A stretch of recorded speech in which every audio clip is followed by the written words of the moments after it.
गांव रतनपुर के किसान रामलाल अपनी छोटी सी खेती से अपने परिवार का भरण पोषण करते थे।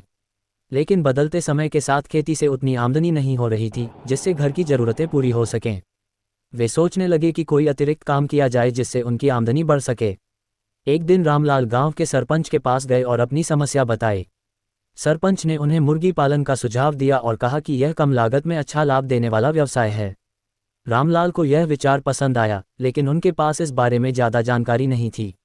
उन्होंने नज़दीकी पशुपालन विभाग से सलाह ली और कुछ पैसे जुटाकर छोटे स्तर पर मुर्गी पालन शुरू किया। रामलाल ने अपने खेत के पास एक छोटी सी जगह पर 10 देसी मुर्गियां और एक मुर्गा खरीदा।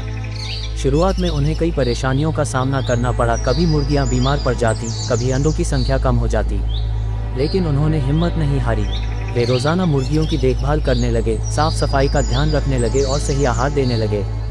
धीरे धीरे उनकी मेहनत रंग लाए। मुर्गियां ज़्यादा अंडे देने लगीं और गांव में ही उनके अंडों की अच्छी कीमत मिलने लगी।